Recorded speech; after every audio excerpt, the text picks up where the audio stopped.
Seeing that it is 7 o'clock and there is no one signed up for open forum, I now call the school board meeting for the Prior Lake Savage Area School to order. First item on the agenda is the Pledge of Allegiance. I pledge allegiance to the flag of the United States of America and to the republic for which it stands, one nation, under God, indivisible, with liberty and justice for all.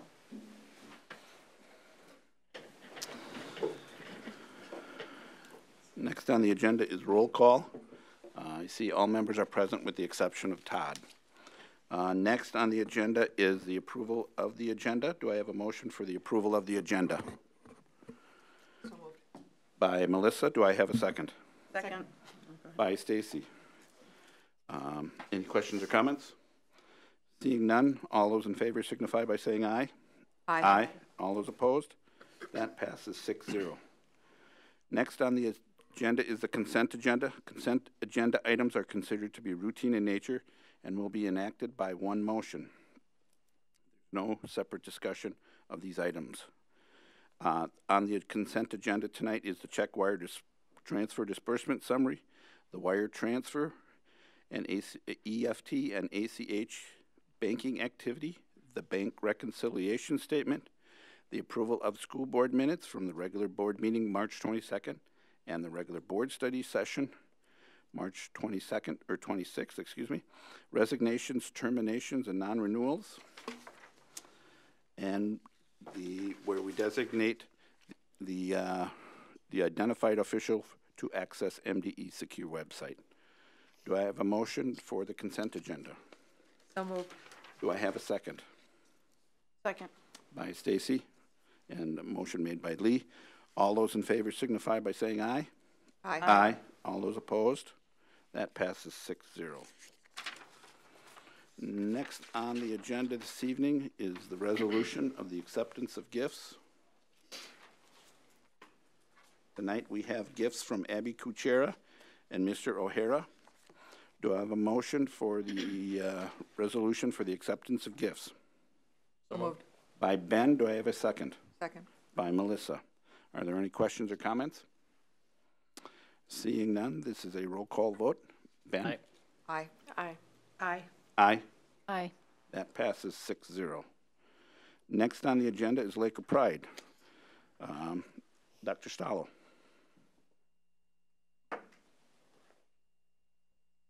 Good evening, everyone. I am delighted tonight to have a few students represent a whole lot of students in our school district who are involved in music. March is actually Music in Our Schools month, but we got snowed out at our March regular meeting, so the students that we had prepared to talk to us a little bit and share a little bit about their experience were unable to be there. So we're really delighted tonight to have a couple students who are going to share how technology has really advanced music in our schools. You had an opportunity last month to hear the Anthem team that were amazing. Several of you I know have attended concerts or programs over the last month where students have showcased their talents. And tonight we get an opportunity for our middle school band director, Brian Melody, and two students, Josh and Preston, are going to share some information about smart music with us. So I would invite the three of them up here, please, to highlight some technology that is advancing music in our schools and to demonstrate a little bit about that. So Brian, I'll let you take it from here. Thank you. Thank you. Board, my name is Brian Melody. I'm the band director at Twin Oaks Middle School. And as Dr. Stallo said, I have Preston Mack here and Josh Evans, who are going to be performing for us in a few minutes. But first, I just wanted to tell you about the program that we're going to be showcasing here tonight. It's called Smart Music. We've been using it in our district for quite a few years now. It has just recently become a web-based software that the students can access on iPads, desktops, Chromebooks, laptops, basically any computer connected to the internet. And it's a software that connects our students and the teacher together. There's a music library that I can assign a lot of different pieces to, band pieces, solos, you name it, we can assign it. And the students can perform those, record them, send them back to me for grading, assessment, analysis, feedback. And it also works for performances, which is what you're going to hear tonight. The students are preparing solos for our annual Festival at the Oaks, which is a solo ensemble festival that we run for middle schoolers here at the 2 middle schools. And it'll be this Saturday. And what you're seeing here is just a glimpse of what all our 8th graders, many of our 7th graders, and just a few of our 6th graders are doing this Saturday. So I'm going to let these boys play, and they'll take it away here. So the first one is Josh Evans. Hello, school board. My name is Josh Evans. I will be playing Polonaise by Johann Sebastian Bach from The Notebook for Anna Magdalena Bach.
Before I have Preston come up, I just want to talk about a few more features of the software.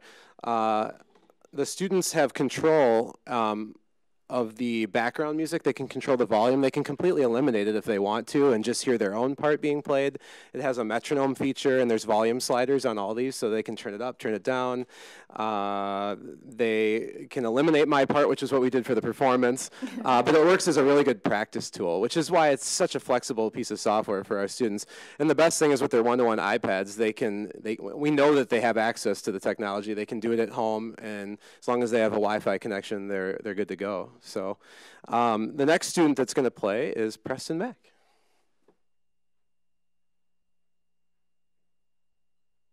Tab is right there. School board, my name is Preston Mack, and I will be playing La Bouffon by Couperin.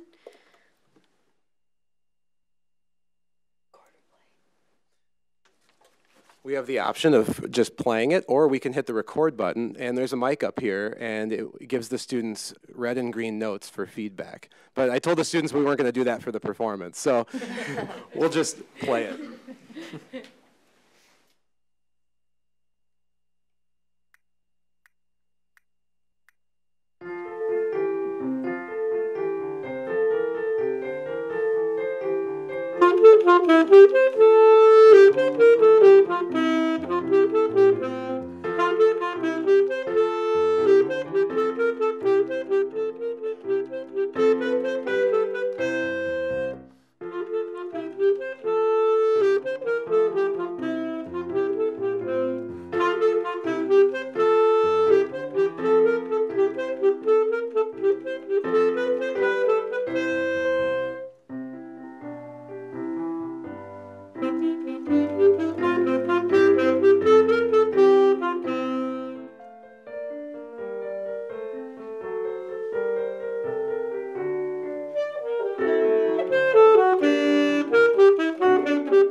Preston to tell everyone how many instruments he plays. I play alto saxophone, as you see here, but I also play bass clarinet, bass guitar. I played a little piano, and I played tenor saxophone last year in jazz band, as well as a few other instruments I've dabbled in a little bit. And all work with the software. Wow.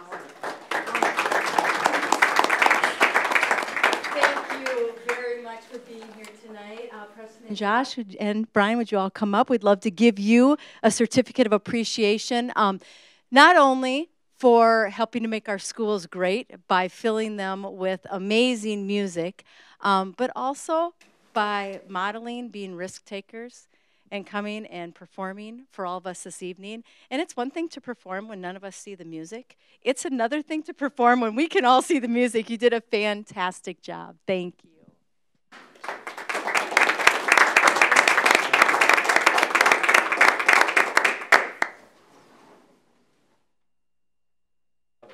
Thank you. Thanks for having us. And we'll continue celebrating music in our schools, not just in March, but in every month. Tomorrow's our all-district jazz band concert. Perfect. Rescheduled for snow again. Exactly. Thank you so much for being here. Thank you. Great job.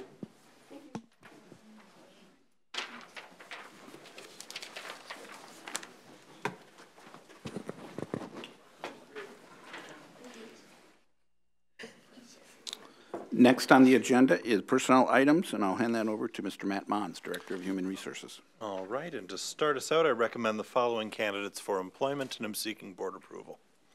Do I have a motion for the acceptance for the candidates of employment, or for employment?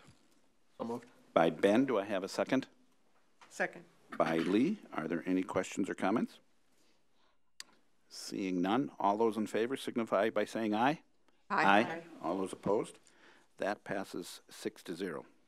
And next up, I'm presenting the following district retirements. This year, we do have 10 teachers who are making up our current list of retirees. Before I forget, I'm going to mention that we are going to have our annual district retirement celebration on May 17th here coming up, and so that'll be a time to continue to share our appreciation for those employees and the careers that they've had in Prior Lake Savage area schools. I'm going to go through just really briefly and just read the names of the retirees with 10 here. There's not necessarily enough time to go into specifics for each one of them, but I do want to just read each of the names and talk about the building where they're retiring from at the moment. So Nancy Dean, who's been with the district for 33 years and is currently at Jeffers Pond. Chris Fernie at Jeffers Pond, who's been with the district for over 30 years. Katie Geske, music teacher at Five Hawks, who's been with the district for 32 years. Becky Gillette is at Glendale and Jeffers Pond currently, has been with the district for 24 years. Ann Golstad, speech language pathologist, has most recently been at Edgewood for 23 years. Mary Kozlarich, second grade teacher at Five Hawks, has been with the district for 21 years. Mary Kayleen Fax at the high school has 41 years of service in the school district. Kathy Lowry, who's retiring as a peer coach but has been a longtime social worker in the district, is retiring after 33 years of service. Cindy Oistad, math teacher at Hidden Oaks with 39 years of service in the school district. And Gina Patera, occupational therapist, who's been with the district in that role, serving for 21 years. So certainly a huge thank you to all of our retirees this year. And like I said, we'll have the opportunity here on May 17th to continue to show our appreciation for our retiring teachers. So do I have a motion for the approval of district retirements? So moved. By Mary, do I have a second? Second. By Stacy, are there any questions or comments? Just, I have a comment. Actually, it's amazing to see how long some of these people have been in our district and what a huge loss it'll be to the district. Some of these people I know personally, and they'll definitely be missed. So good luck to them in their future endeavors, but we'll miss you. Absolutely. I will say something. I totaled it up. It's over 297 years of experience. That will not be easy to replace. And either they're retiring younger or I'm getting older, because several of these teachers my children have had, and I greatly appreciate their years of service at the district. Thank you. Anybody else? Seeing none, all those for the approval of district retirement signify by saying aye. Aye. Aye. All those opposed? That passes 6-0. And next, I present the following leaves of absence, and am seeking board approval. Do I have a motion for the approval of the leaves of absence? So moved. By Mary, do I have a second? Second. By Ben, are there any questions or comments? Seeing none, all those in favor signify by saying aye. Aye. Aye. All those opposed? That passes 6-0. And next, I'm presenting a revised job description. This is the job description for the Assistant Director of Special Education.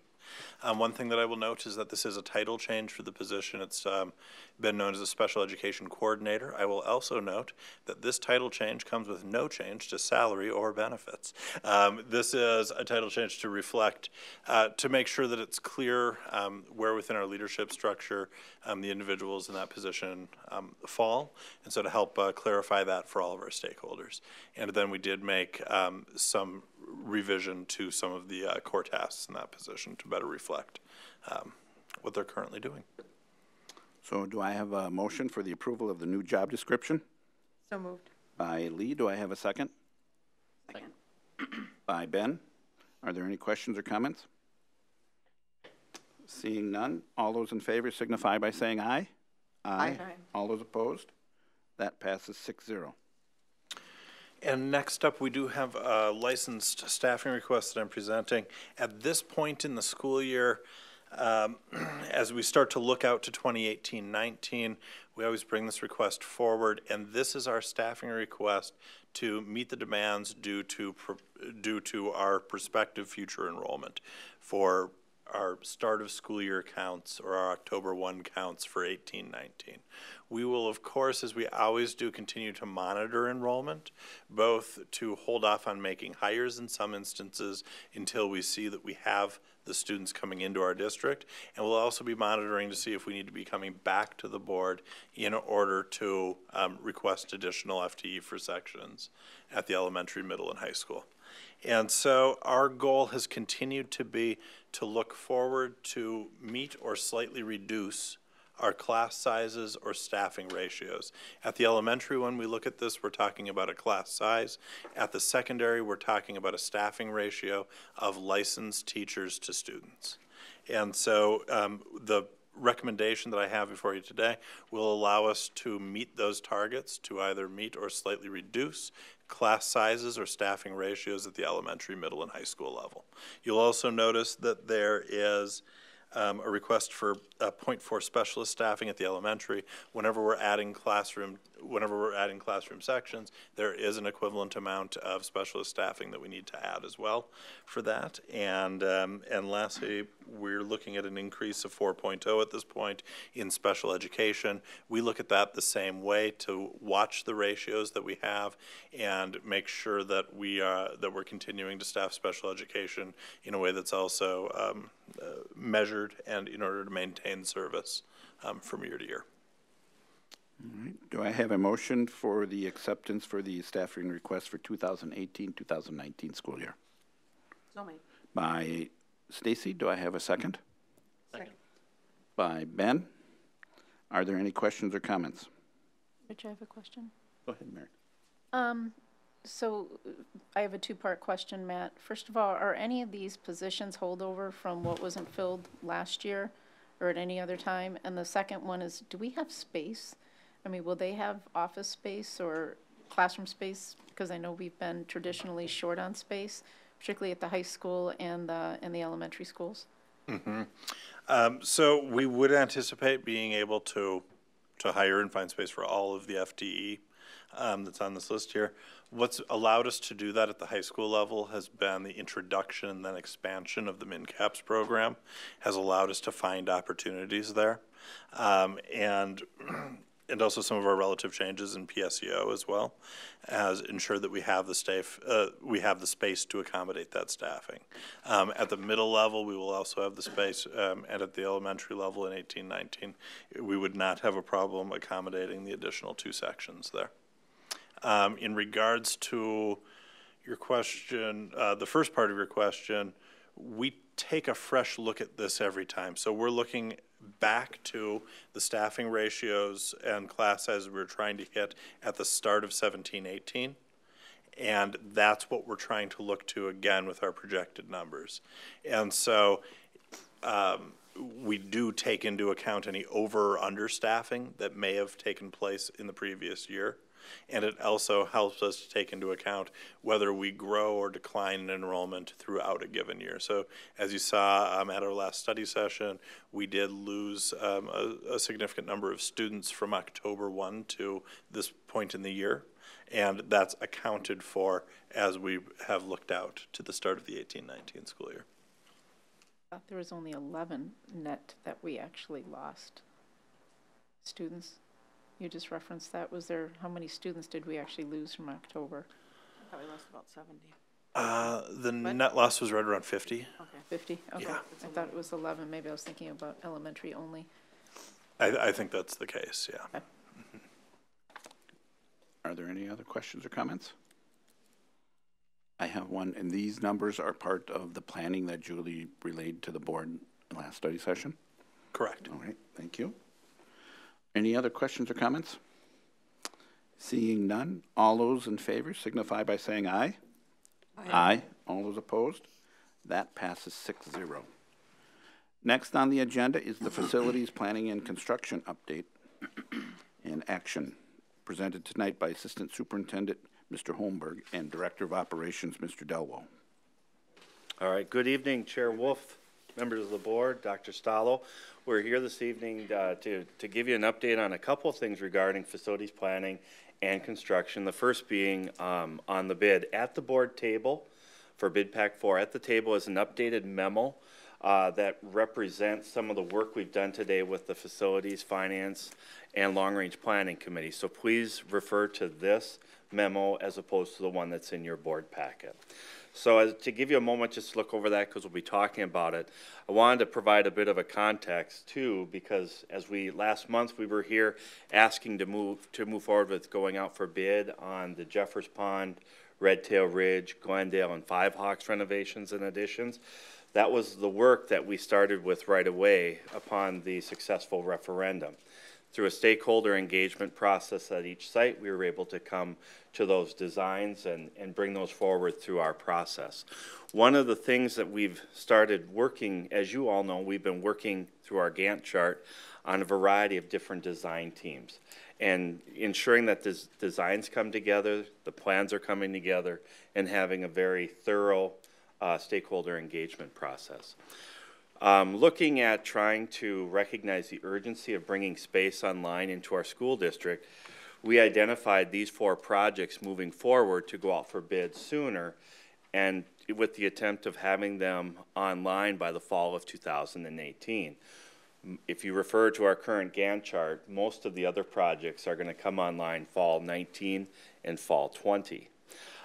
Recognizing as we've gone through this is that this is a very aggressive timeline going out for bid, and one of the reasons you go out for bid is obviously to ensure and get feedback from the market and people that are out there to give you formal bids on doing the work. And our current timeline tonight coming forward with the bid would have put us in place of having construction yet this summer. Even though it feels a little still like winter, we would have been starting 6 weeks from now, which is pretty aggressive. And so what we have for you tonight is, and we've talked about this at Facilities, Finance, and Long Range Planning Committee this evening, is our bids did come in higher than we projected. And much of the feedback we received from folks who are bidding was it is very late in the season for some of those types of projects, particularly the masonry and outside work. Am I missing anything, Nope, Jim? Nope, you're hitting it. All right. And so as we've looked at and started having conversations about this, it is our recommendation that we brought forward to the Finance Facilities Long Range Planning Committee this evening to reject the bids that came forward, and that we would do two things. One is we would repack or revise bid pack 4 to include Glendale and Five Hawks, which are renovations and inside work and smaller projects, and we will seek permission tonight, pending board approval, to go out for bid on those two projects. The Jeffers Pond and Red Tail Ridge additions, we will look at packaging those with the next project that's coming forward later this spring. We're anticipating that to be the Westwood and Edgewood project, which would be bid this spring for work starting next year and later into the spring a year from now.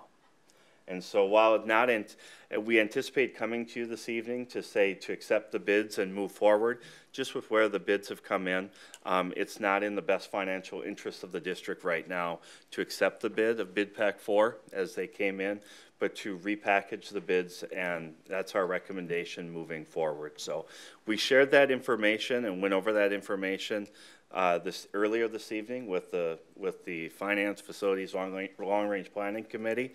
It was in their concurrence and agreement that the action moving forward, which is why we have the updated memo for you this evening, and seeking board action to reject the bids and to go out for a revised bid pack for Glendale and Five Hawks. So, did I miss anything? You did not. Okay. With that, I will open it up for questions or comments from our committee members this evening. Motion first. First, we'll start with a motion. Do I have a motion for the rejection of bid pack 4 and to authorize rebidding the portions of bid pack 4 to include only the renovations at Five Hawks and Glendale? So moved. By Ben, do I have a second? Second by Lee. Are there any questions or comments? Go ahead, Stacy. So I just want to make sure I'm clear. So the reason behind such a large overage on this particular bidding is that we are kind of late in the game? Is that, did we have a lot of bidding or bidders in the process? I mean, bidding on it, or was there a limited number because there are? We did have good bid coverage, and it's our speculation that we were awfully late. We opened in April for projects that start in June. Most every contractor, especially larger ones, have work lined up already for the summer. So if they did bid it, they put a big number on it. So as far as timing for going forward, if we go forward with this, what would be the normal timeline? I mean, I know you're talking about going out relatively soon, but are we able to complete the projects earlier than the end of the year, or what would that timeline look like to get the extra space? So the extra space. So yeah. If we were to look at, so with the Jeffers Pond and Red Tail additions that you're referencing, is that your question? Right. So looking at those, as well as and right now we're projecting having those go with the Edgewood and Westwood project coming forward, and our timeline now has us coming to the board for a work study on those designs at the April study session, with the board taking action on the design at the May 7th business meeting. And so we would go out for bid pending board approval of all those steps in early May, so that we would have bid openings toward the end of May or June, early June.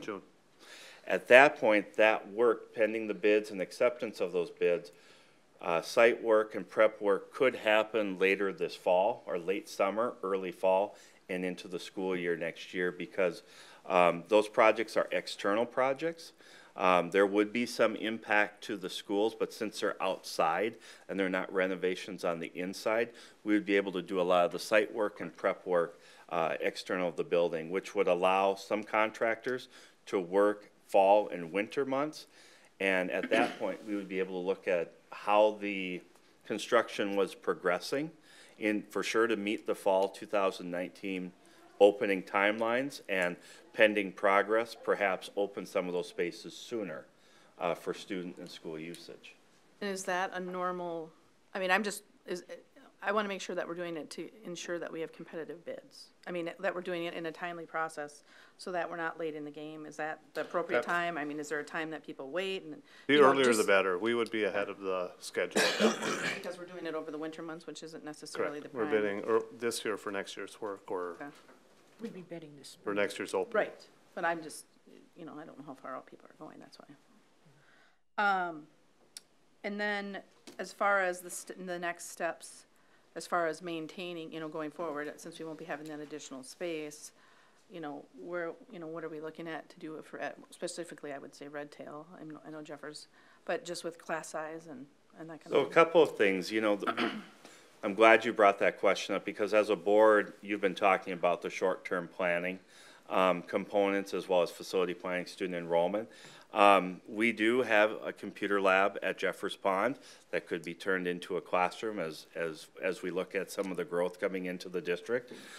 Depending on how enrollment comes in, and we would be watching that relative to the staffing you approved this evening, be looking at where students are coming in. We may have to look at preschool where we have preschool at Jeffers Pond. We might have to find an alternative placement for pre-K. The other component that we'd look at too is at the last board meeting, you took action on changing boundaries out of Red Tail Ridge into Glendale. That is going to assist us as we move forward, as we look at our enrollment. At this time, we're not looking at recommending any additional boundaries to change for the 18-19 school year, but that action that you took at the last board meeting will take some of the pressure off of Red Tail Ridge. The pods too. Oh, thank you. The other thing that we've been doing, Dr. Stallo has been working with our elementary principals, and we've gone on some tours looking at other districts around how they're doing some innovation and how they're doing some different ways of instructing students. And both Jeffers Pond and Red Tail Ridge are the same blueprint. You have the classrooms and then you have an external resource area. What we're finding is some of the trends in education are that students and districts are using those resource areas as classrooms. And then you have students that are flex grouping in between the classrooms, and it has that nice balance of traditional space and then the openness of the resource area for more project-based learning or more additional space for student learning. And so we've started that work. That could certainly allow us to look at that for next year as well. I'm trying to think, program-wise, is there specialty programs at those elementaries that, I mean, we would look at too, possibly moving or, you know? At this point, it'd be pre-K at Jeffers Pond. We would just be monitoring that as we go through the spring and summer. Okay, so there's no level, like? Red Tail special Ridge, ed there is a level 3 program, but it is a small program, and the space that they're in wouldn't necessarily be suitable for a full classroom. Okay. All right, that's fine. Any other questions? Mary, go ahead. So just to clarify, we had planned on getting the 2 additional classrooms at Jeffers Pond and the 2 additional classrooms at Red Tail Ridge. We will not be getting those. They will be instead regrouped with the extension between the Edgewood to Westwood. Is it going to be grouped with anything else? You know, at this time, I think we're projecting that would be the grouping. Okay. You know, we'd have to look at that more specifically, and that's what will be part of our April board work session as we talk about the design and that next bid package coming forward. Okay. So, but those would be the large components of that next bid package. Because the reason, and again, we have no visibility to the actual numbers coming through on the bid and what was above or below right now. The board doesn't, at least I don't. But I would add that if there was a risk when this went out, why wasn't that risk, the risk that the bid package could come in too high or we didn't estimate correctly, and you're saying that it's because it didn't go out in the fall, it went out. Well, I think timing, again, if we opened up on April for June work, I think a lot of contractors have work already. Why wasn't that risk communicated to the board when this bid pack went out so we could have maybe had a compensating plan at that time just in case this happened? That's Fair question. I know we knew that there was, at facilities committee, we knew there was going to be a risk, just based on the timing. You know, I think the other thing too is that the bids are public. So we have a public bid opening. So that information is available, and we do have those results, and that would be available to the board. So, I mean, none of the bid process is not secretive. So once they're open, they're public. So you, as well as any board member, could come in and look at those. So we would have those.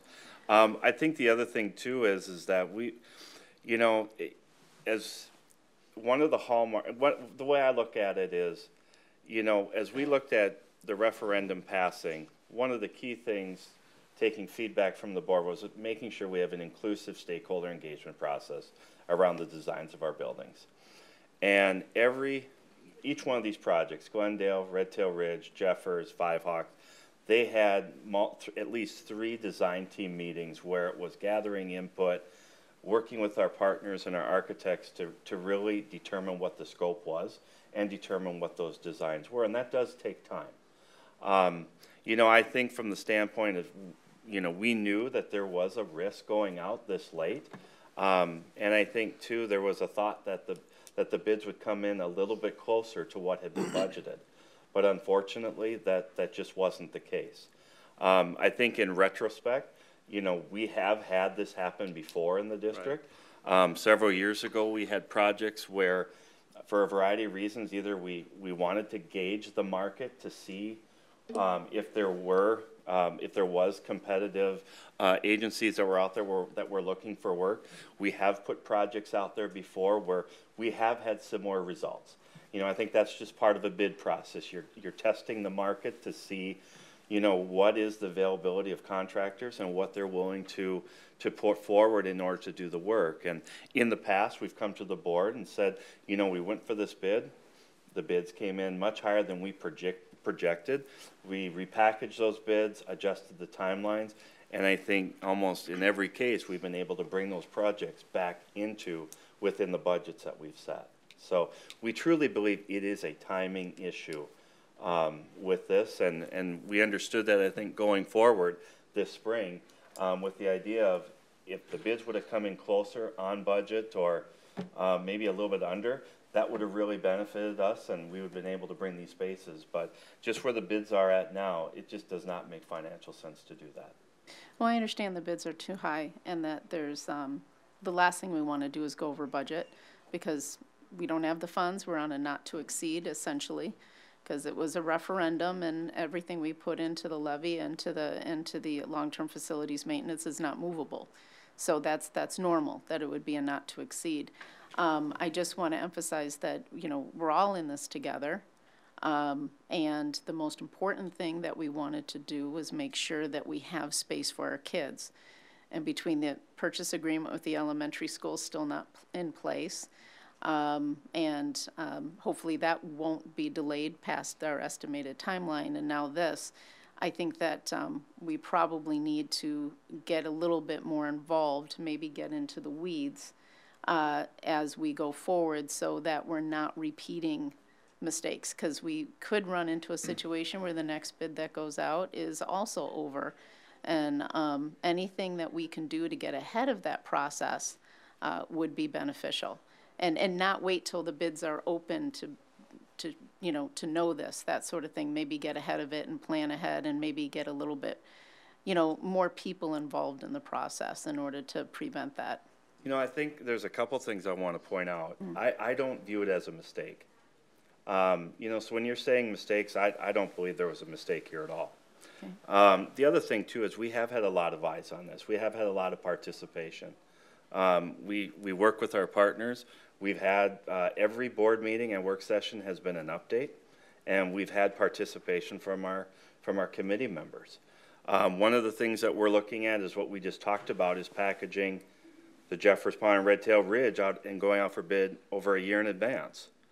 That affords us the time to get competitive bids and bring that into the process. So I'm not certain. Number one, I don't believe this was a mistake. Number two, I don't think that there's anything wrong with the process that we have as we've moved forward with the facilities planning and construction process. But that's just me. As a board, if there's a different direction you'd like us to take, we certainly would welcome that feedback. Let me clarify that. What I'd like to say is we're all accountable. We're on the board, and we're all accountable to making sure this is a success. So if something didn't go as planned or something like that, it's all of our faults. It's not one person, it's not anything, and we need to work together in order to make sure that the same issues don't keep occurring. Sure. Lee? Well, at our facilities meeting earlier tonight, we had some discussion along that direction, if I understand you correctly, in that we're going out for the bids earlier than you'd normally go out for the bids to give the contractors more time to schedule us in and give us a decent bid, hopefully. So that's a different approach than I believe we've done in the past, where we're going out much earlier than normal, I guess, hoping to get ahead of maybe some of the other school districts that are probably in the same position we are. So I think there are things that are happening differently, repackaging the bid to make it a more desirable project for a contractor, because it's a bigger project will help. So there are some things that are happening differently, I believe, to make it move forward and be more interesting to a contractor, I guess. And hopefully then get a lower bid. Ben. And I agree with you, Jeff. I don't think there's anything that I would be ashamed of or say that we made a mistake in the bidding process or the process that we've undertaken. Truth be told, if we would have went out in December immediately after the referendum passed, I don't think we would have had much different of a result based on the bookings of all of the contractors and how they're set in the summer for the following summer. And as far as it not being a known issue of potential overage, I think and you were on the board at the time, but I think we've talked significantly about the timing aspect of it, and we received a lot of feedback and pushback from the community of saying, well, why are you going out in May? Why don't you go out in November? Well, this is exactly why school districts go out in May, because if you go out in May, a couple months to review, you can actually bid in July or August. Therefore, you can actually close out and get bids to start the following summer. So you end up getting on contractors' timelines earlier and on budget versus coming in 6 weeks before you need the project to start, and they're throwing you a bid that's 3 times as high. I've got a friend who's a contractor that does public work and union work and everything else, and I was talking to him before as we were going out to bid, and he said, good luck in finding anything that's even close. He said everyone is completely booked at this point, and anything you're going to see is going to be astronomically insane from a pricing standpoint. So, and this echoes exactly what he said as we were opening the bids, and he was not one of the bidders. So I don't feel that we've done anything that's, unfortunate for the district. I think what we did is we went out for bid and hoped that we could get a low bid or a bid that would work for us and help push up or pull up the timeline, but ultimately having to maneuver a little bit and get all the classrooms in place and be a little bit flexible over the next year is what we'll ultimately do. Fine, we can't prevent what happened. We need to move forward, and we need to make sure that we improve the process so that if there is a risk for that, and we do know that other schools went out for a levy. Minnehaha Academy just got their approval plans, put everything through, and they got their bids back on budget, things like that. So there's lots of other schools doing it right now, and if we have a risk, and if we know there's a risk, the only thing I ask is that we deal with that risk, we acknowledge the risk going into the bid process, and that we have a plan B going forward. So in case like the next bid pack that goes out, if there's a risk that we're going to go over budget or that too much time has passed, that we discuss this and we come up with things so that we can mitigate the risk or we understand the consequences and we have a plan to deal with it.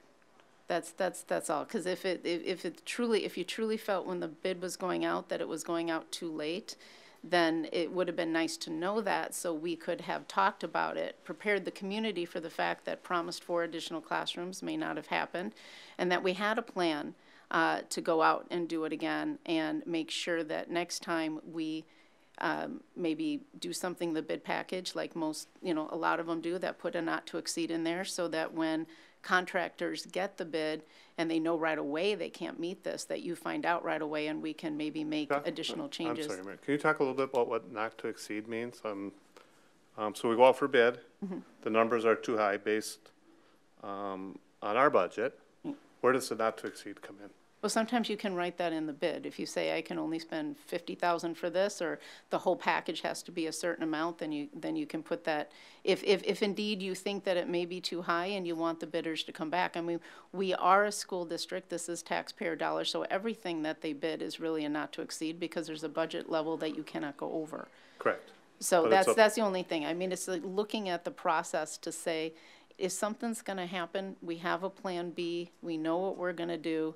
We maybe look at the process, maybe find out from the bidders sooner, you know, like in the question and answer session or something like that before we open up the bid, and then we're surprised because this is, you know, to me, the reason why we went out the referendum is our schools are overcrowded, and this has to do with space. So we just want to make sure that we're good with that. And like I said, it's not pointing a finger. We're all in this together. Yep. You know, we voted on that bid pack, okay? We want to work together to make sure this is a success, and we don't want to see the next bid pack potentially have an issue or come back with a surprise. So let's just make sure that we plan ahead. Our current practice is not to put a do not exceed dollar I on. don't think we can do that. And that's not something that our district, that we've done when we're seeking bids on construction projects. I'm not aware of other districts that do put a do not exceeds number on the bid. So if you have that information and that would contribute to our process in a helpful way, I'd love to see it. Okay. So that we can, you know, if that's something we need to consider moving forward and other school districts have done that successfully, then that's something we can work with our partners on. Okay. Are there any other questions or comments? I just have one. Just. Well, I think, Melissa, you've already had a chance. No, you've already. Yeah, Melissa. I was just going to say that the question that I had was one that you had asked about the classroom situation, having loss of 4 classrooms for the fall. So you addressed that. So thank you. Just in thinking a little bit about what Mary's saying about the bidding process. And this is just a couple thoughts. You know, I think it's a fine line in the sense of us because I'm not on facilities either, so I wasn't aware of it either. But if we go out and we say, oh, we're concerned publicly, I'm also a little afraid of tainting the bidding process. Like if we say the sky is falling, then we may make our own reality in the sense that we may say, oh, we're thinking these might come in high. Well, then guess what? Everyone out there is going to bid a little high because we're thinking that it's out there. So you can also, it can work the opposite for you. I mean, I would think in the sense that we're giving a warning that these bids are going to be high. How do we know that? I mean, and that's why I think there's sealed bidding process in the sense that we try to get a fair, you know, not tainted process so that we're going to try to get the best competitive value. Because if we go out there and say that before the bids even come in, then we're kind of saying, oh yeah, they're going to be over. When then in reality, we don't really know. We could have 25 bids and 5 of them might be below. So I guess I would question a little bit that, be a little concerned Not about to that. succeed being very standard in private sector, but I'm not sure. So I would like more information about, is that an option that other schools are using? Because I was assuming that was something too, that we could take advantage of, but. Well, whenever you send something out or whenever you do anything, you always do a risk assessment. If it's not going to work or if something happens, you never want to put all your eggs in one basket, no matter what, I would assume. So But I also would want to keep it open that there might be people that are not, you know, overbidding. I mean, if we're saying, hey, we're thinking it's going to come in, and we're basically telling the bidders, hey, they're already expecting that it's going to be high, they could artificially inflate it, you know, as a group, because there's public information out about it. I mean, I think it's a catch-22. Well, there's always a risk in that, but most government contracts do come out with they mandate a not to exceed, and they have a set budget ahead of time when they go out with it. Because, I mean, in government contracts in a legislature, they approve so much, that's public. You can only spend so much. They send the contract out, and the bidders have to say, no matter what, we're going to get the work done, and we're not going to go over this amount, because if we do, we're not going to get paid. The legislature, for instance, never approved it. So it is kind of standard.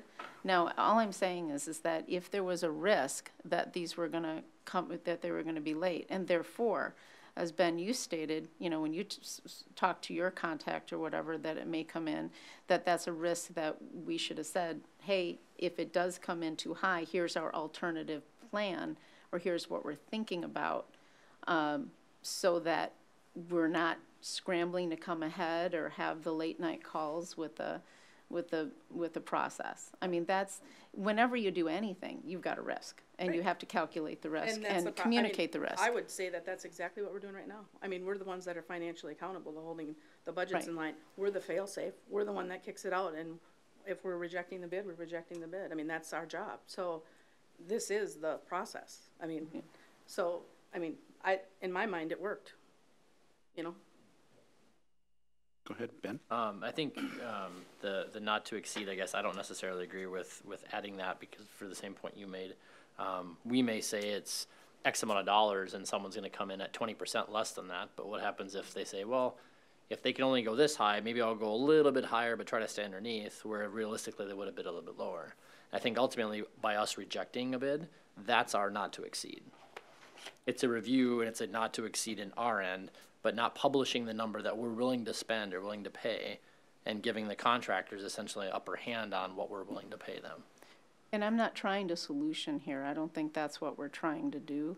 I think I brought up a suggestion that is common in these types of situations, but at the same time, my ultimate concern is again, we issued a referendum that said we had a purchase agreement for a piece of land to build an elementary school, and we know that we're desperate for that space. So we don't have that. We were supposed to have the additional 4 classrooms. We don't have that. And I think at this point, you know, there's a risk. Anything we do, and it didn't matter if this happened or not. I mean, there could have been a risk. And so therefore, discussing at a study session to say, if something happens, here's our plan B or plan C. And I think that should happen no matter what, because I mean, you don't know the economy could crash, it could go good, a lot of things, different things could happen. So you have to look at different scenarios in order to plan it out. And I think that's just the wise thing to do. And that is our job in governance, to make sure we ask those questions. And we didn't ask, I mean, I was included in that. We didn't ask those questions. What happens if this doesn't go out? What do we do? You know, we open and roll, we did this, we did that. So let's look at that and let's just make sure we're prepared for that. I think it's just a wise thing to do. And again, I was part of that. I sat at that study session when we talked about this. I didn't ask the question either. I think that's a lesson learned, and I think we do need to look at that alternatives. No matter what we do, we should look at alternatives. Well, I believe that we are in control of the money, as you said, Stacy. We do have a budget on each project that's been published. We know what our max is that we want to spend on it or feel that we can spend on it. And as far as what our plan is, we're working a plan now. We've made some changes. We've made some adjustments to what came in on the bid. We were hoping for a lower bid. We didn't get it. To me, it's common sense. If we get a high bid, we're going to probably reject it. I don't know that we need to have a work session to decide that the bid's too high and we're going to reject it. That's common sense to me that we would do that. I don't think we need to spend a lot of time on a big plan that says we're going to reject a high bid. So maybe I'm misunderstanding you, but to me it's simple that if it comes in high, we're going to reject it. We're going to have to rebid it. And we're going to have to make it look different. We're going to have to add things, take things away, bid earlier, delay the project. I mean, those are all things to me that are common sense that we would be doing or would be expected. So I'm comfortable with what's happened. I'm sad that it's happened. I would have loved to have seen things go sooner. I think that was everybody's wish, to adjust or to deal with the space problems we have. But we also can't spend that money. That would be irresponsible. So we've got to go back. We have a plan going forward, and I recommend we do that. I recommend that we go ahead and move forward too. The only thing that I ask is at our next study session, if I may, ask that we, and I'll talk to Rich and put in a suggestion for it, that we have a plan in case the next set of bids comes in too high or something happens, you know, just so that we talk about alternatives and we've at least discussed it. Because time is of the essence in that It's huge right now, yeah. Oh, of course. Yes, we all agree on that. From Analyze, if I can, one slight correction. During the referendum, we never did have a purchase agreement. It was a handshake agreement on a piece of property, but there was no purchase agreement signed and that was communicated to the public during that process. Secondly, these bids, looking at these bids, they're much greater than 50% over our budget. And it's obvious from the bids that they're bidding just to bid, but they know they can't handle the work. They don't have the infrastructure on these bids. So, and it's happened to me before when I've gone out for a bid for some work on my house, and one vendor just overbidded by 100%. And we knew he didn't want the project because it was too small or whatever for his schedule. So, and I think what we're doing now by our discussion, we are assessing the risk and planning for the future, and Jeff has come up with mitigation plans in case the bids did not come in on time. So, any other, Melissa? Yes, Rich, you had brought up the delay with the Prior Lake aggregates, and can you share, who was responsible for that agreement, securing that? Was that a contractor? Was it, We never had a signed purchase agreement for the property. And I think that's what we said during the whole referendum. We said we had a non-binding agreement for the property, which we did have. And then once the referendum passed, we're now working through the process in order to ensure, and we're hoping in the next couple of months to be able to bring that purchase agreement forward. Thanks, Melissa. All right. Are there any questions or comments? All right. Seeing none, all those in favor of the motion signify by saying aye. Aye. Aye. All those opposed? That passes 6-0. Thank you. Next on the agenda is the National Teacher Appreciation Week proclamation, which I will read now. Whereas teachers make public schools great, and whereas teachers work to open students' minds to ideas, knowledge, and dreams, and whereas teachers keep American democracy alive by laying the foundation for good citizenship, and whereas teachers fill many roles as listeners, explorers, role models, motivators, and mentors, and whereas teachers continue to influence us long after our school days are only memories, now therefore we, the school board of Prior Lake Savage Area Schools, do hereby proclaim the week of May 7th through 11th as National Teacher Appreciation Week, with the designation of Tuesday, May 8th to be National Teacher Appreciation Day within the Prior Lake Savage Area School District. We urge that we observe this day by taking time to recognize and acknowledge the impact of teachers on our lives.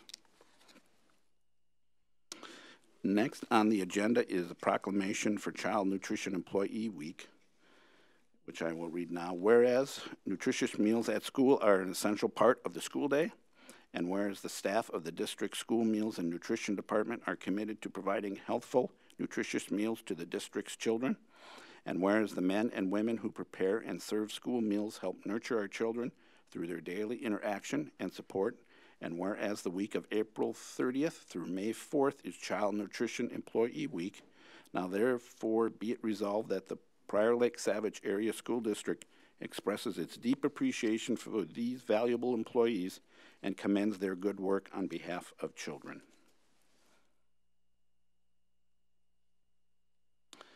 Next on the agenda is Volunteer Appreciation Week proclamation.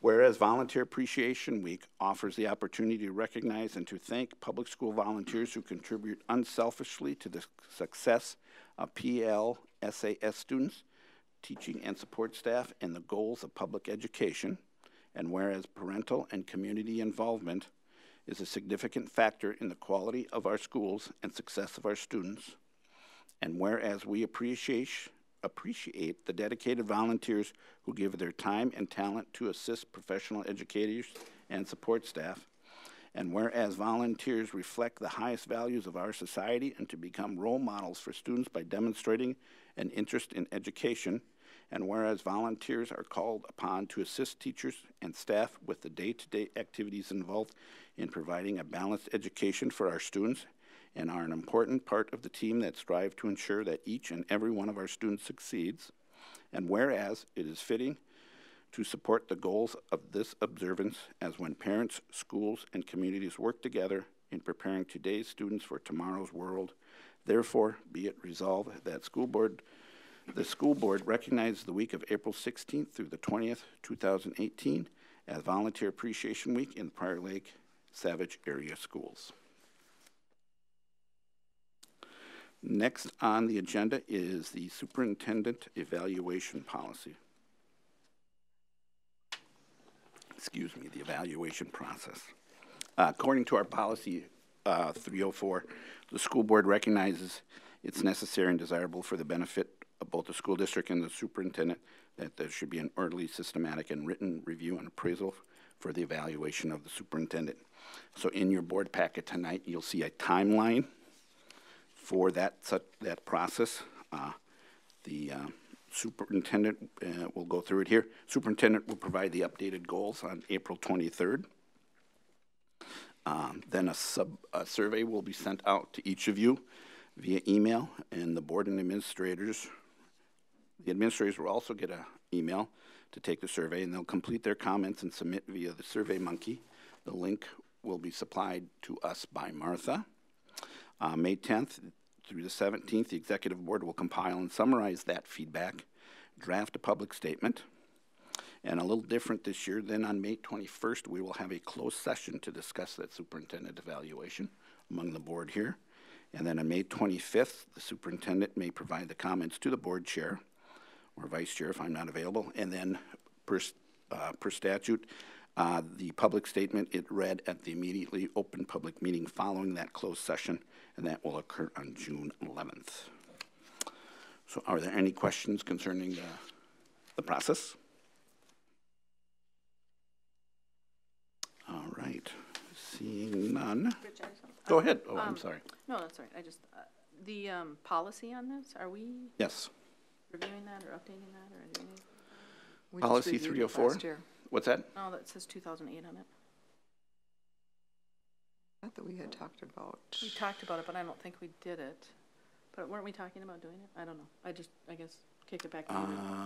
We were talking about redoing it. That's why it's been 10 years.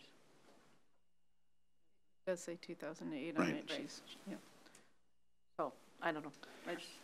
I think the plan that Terry and I have talked about is with this new contract, when Right. she was hired, we'd go through the existing process For this year. for this year, and then starting next year, when the new contract begins, we can redo policy 304, redo the job description if needed, and then redo a new evaluation process as the board decides. The new contract for Dr. Stallo starts in July of this year. Right. We'll take But so we are, what's that? No, you want the policy in place when the contract's in place? I mean, I thought what we were talking about doing. That's up to the board, I guess. It wasn't in place when she came on.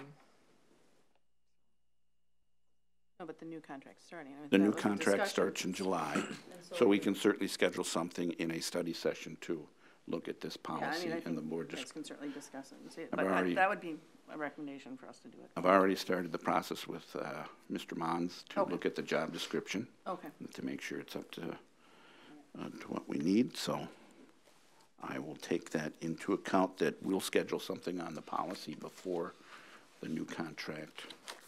Well, after we finish this performance review, then in time for next year, we'll have a new policy 304.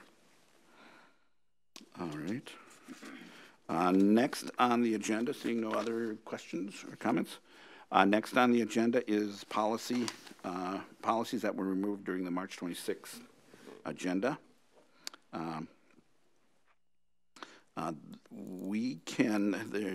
Do you want to? Sure, I'll start us out. You can help us out. Thank you. Good evening Because I again. messed So- it up last time, so. We have two policies here, 523 and 420. 420 is a policy that was reviewed last year. 523 is a student under the 500, is a student policy under the 500 series that we're going through now. As we've gone through this process, we're realizing that both of these policies are very similar.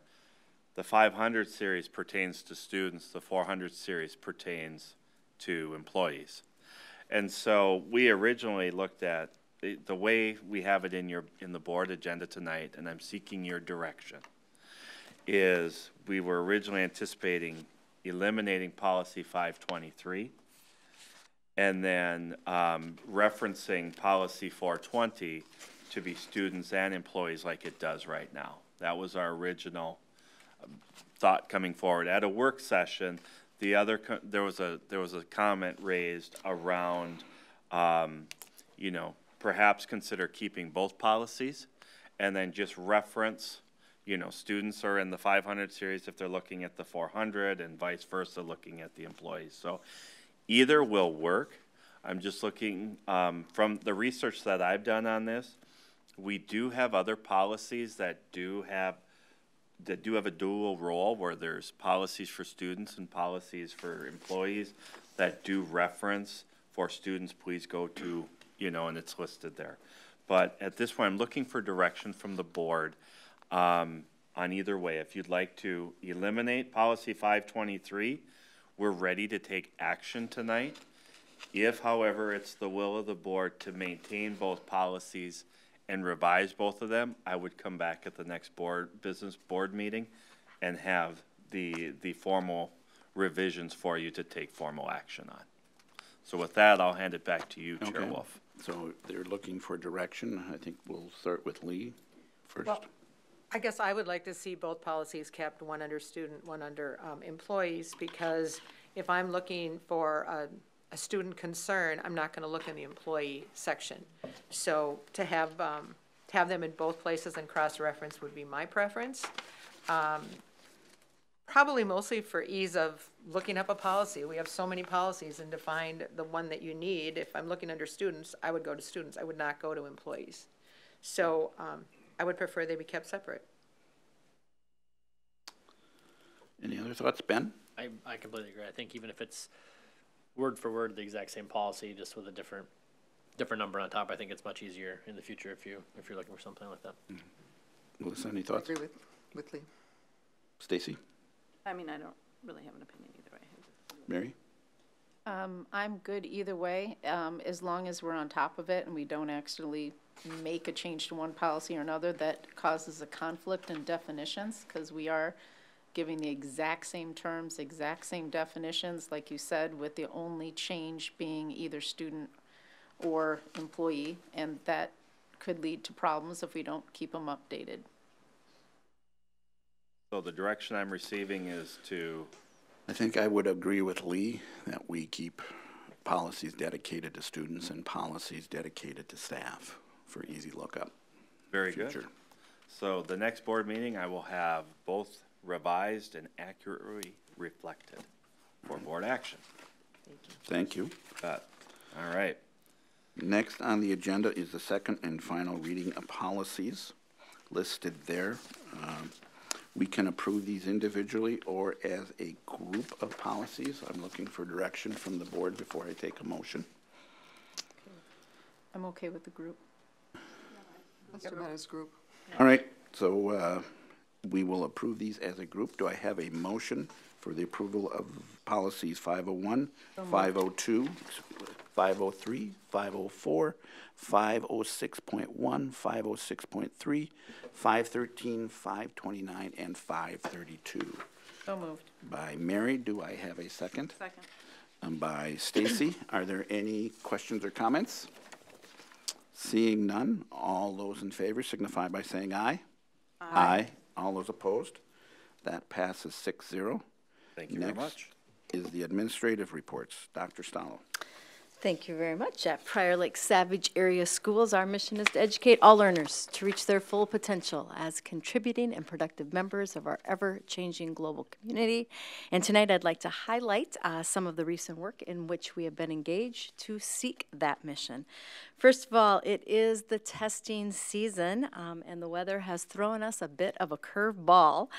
Just a brief update that our MCA and ACT testing schedule at the high school has been successfully rescheduled due to the April 3rd snowstorm. The new date for both of those tests will be April 24th for both the ACT for juniors as well as the MCA reading test for sophomores. Today, all juniors took the MCA math test, and all sophomores took the MCA science test as planned. MCA testing is already underway in most of our elementary schools, and we'll begin testing next week in the middle school. Our annual Community Crisis Response Team will be meeting this Wednesday. This is a chance for our administrative team, along with Board Chair Wolf, to meet with our local emergency responders, which include our police and fire departments, Scott County Emergency Management, and Illini Ambulance, so that we can stay connected and continue to establish coordinated responses to any potential crisis that we may experience. So we'll be spending time reviewing some protocols and learning some of the new best practices in terms of emergency response. And then we'll be updating on the board on the April 23rd study session. We'll be updating you with outcomes from those meetings, as well as any other changes that have been taking place as a result of the additional conversations and study that we've had about school safety and emergency preparedness. Lastly, we are putting together with community education, we're creating a community event, something new, where we can thank our stakeholders for a successful year and update them on some of our building projects, even though some of our latest survey says that there aren't a lot of people in the community that want those updates. We believe it's very important. So we want a chance for to invite the community to come together and learn a little bit more about what we're doing. So we're still working on the details of this event, but we do know the date for that is going to be May 30th from 4:30 to 6. We're going to call it a PIE event, P-I-E, Partners in Education. And guess what we're going to serve? We're thinking of serving some pie or some dessert. So just an opportunity for us to invite community to hear some of the updates of what's happening in our school and to share gratitude and thank them for the partnerships and having successful schools. So that's all I've got for this evening. Thank you very much. Are there any board reports this evening? Mr. Holmberg, I see, has one. Just want to give a brief update. At the last board meeting, I gave an update that we would have Shiraki Holly working with our admin leaders and teaching and learning staff. I want you to know we had a great session with him on Friday in the morning. He met with about 150 of our educational support staff at Twin Oaks, and then for an extended period of time worked with our building principals, teaching and learning staff, peer coaches, just talking about how we can continue to better support teachers in CLR strategies and student engagement. I do want to thank Melissa Enger for joining us and Lee Shimmick also for joining the session, and hopefully you got you were able to take away a lot to really kind of see some of the work that we're doing on educational equity. We really have a real good buzz with our staff members involved in the cohort and the cadres, and we just know we're going to continue to build on that work moving into next year. So thank you very much. Okay. Any other? Are there any board reports this evening? Melissa? Yes, I have one.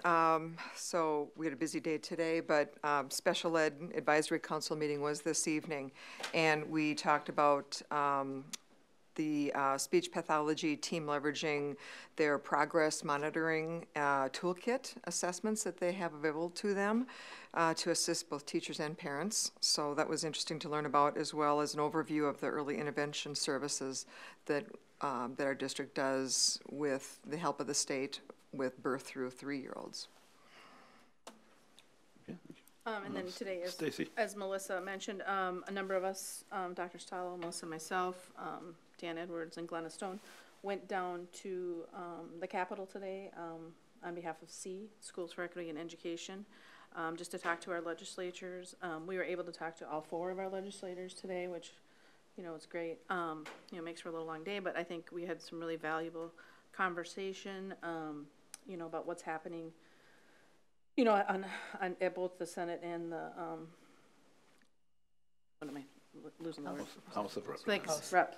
I was thinking legislature, but it's both of them. But anyway, and the first thing out of everyone's mouth was school safety. I think that definitely there's going to be something happening there. There's a couple different options out there. The House seems to be rallied around a school safety levy, which I think for our intents and purposes and for us here, we kind of talked about it as that's the preferred. It has the most flexibility. It could be used, you know, for anything from any type of operating, whether it be school resource officers, mental health, anything. And it's also equalized, so it's not a burden as much on our taxpayers. And then the other one is, that's kind of gaining ground somewhat, is a bill in the Senate with the long-term facility maintenance, like putting some dollars on long-term facility maintenance. So actually for brick and mortar, that's for, building improvements. So there'd be a little bit more, ties to that in the sense of what we could use it for. But looking for sustainability is what we talked about too, because for hiring people, we don't want to have one-time money. We generally haven't done that here because it's not sustainable. So finding something that's sustainable, and I think every conversation pretty much was led with that with all the legislatures. We talked teacher licensure, the bills going forward with that. Equalization on the formula, which is C's big, that we're a low property wealth district, and that our taxpayers are burdened more heavily than other taxpayers, and that's really not fair. And so that, since I've been on C and been on the board, that's something that has been in their ear, and I don't know if something necessarily will happen this year, but I think it's being presented so that it's getting prepped, that people are really starting to hear that there is an inequity in the formula. And so I think we're kind of hopeful for next year, maybe that's something like there would happen.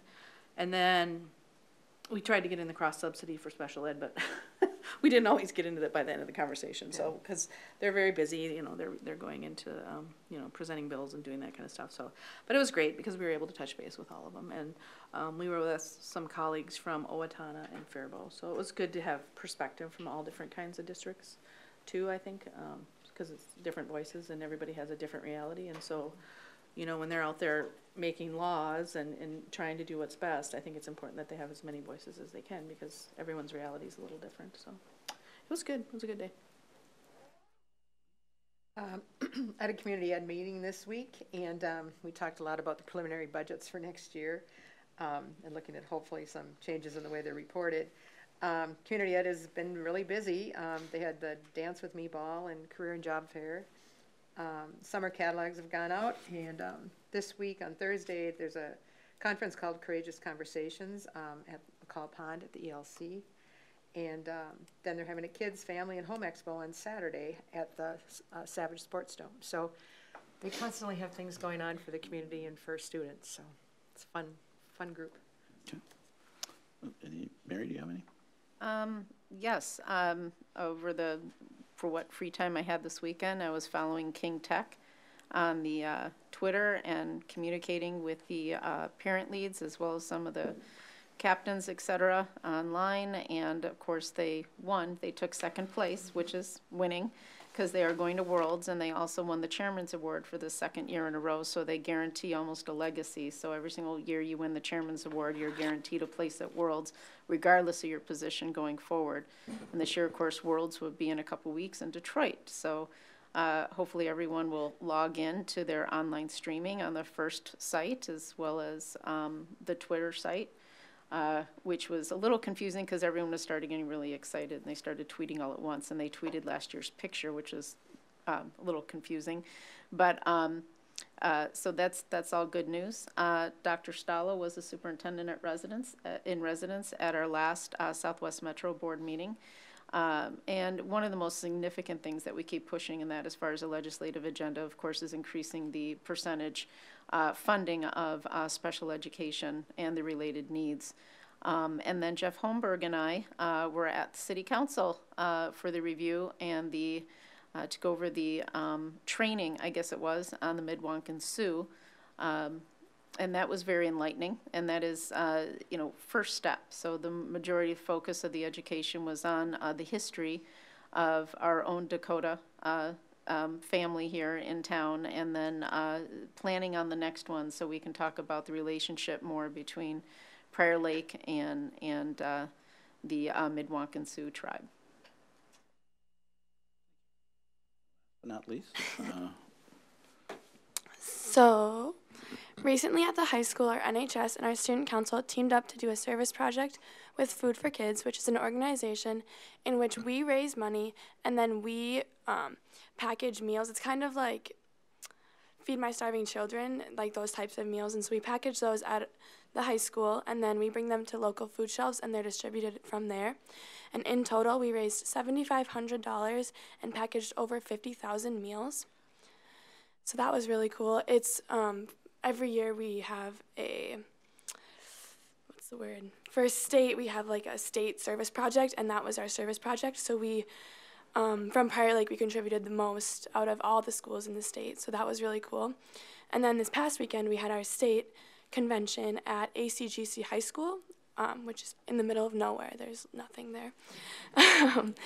And so both the NHS and Student Council were awarded Outstanding Organization Awards, which was really cool for us. It was overall a very, very fun weekend, and we saw many different speakers and brought back some great ideas that we plan to implement in our school.